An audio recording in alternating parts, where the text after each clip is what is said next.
प्राचीन समय की बात है। एक गांव में एक वृद्धा माँ रहती थी। वह भगवान श्री हनुमान जी की बहुत बड़ी भक्त थी। वह हर मंगलवार को व्रत रखती, हनुमान जी की पूजा करती और दिन भर भजन कीर्तन में लगी रहती थी। वृद्धा का एक ही बेटा था जिसका नाम मंगलिया था। वह बहुत ही आज्ञाकारी और धर्मपरायण था। माँ बेटे का जीवन बहुत सादा था, लेकिन उनके घर में हमेशा शांति और संतोष रहता था। वृद्धा माँ मंगलवार के दिन कुछ विशेष नियमों का पालन करती थी। वह इस दिन घर को लीपती नहीं थी, न ही चूल्हा जलाती थी। वह केवल भगवान का स्मरण करती और फलाहार करती थी। एक दिन भगवान हनुमान जी ने उसकी सच्ची भक्ति की परीक्षा लेने का निश्चय किया। वे एक साधु का रूप धारण करके मंगलवार के दिन उसके घर पहुंचे। साधु ने कहा, माँ, मैं बहुत भूखा हूं, मुझे भोजन चाहिए।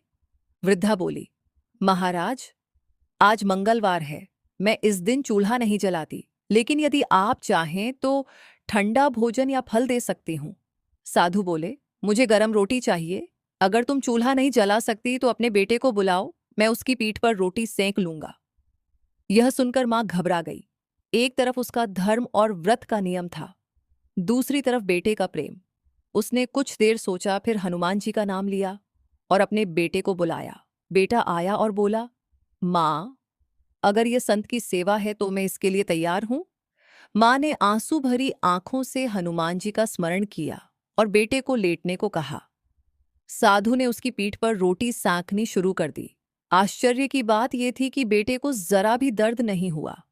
रोटी सेंकने के बाद साधु ने कहा, मां, अपने बेटे को बुलाओ। मां डर गई कि कहीं उसके बेटे को कुछ हो न गया हो, लेकिन जब उसने पुकारा तो बेटा हंसते हुए उसके सामने आ गया, बिल्कुल स्वस्थ। तभी साधु अपने असली रूप में प्रकट हुए।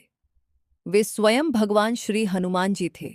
उन्होंने कहा, मां, मैं तुम्हारी सच्ची भक्ति और विश्वास से बहुत प्रसन्न हूं।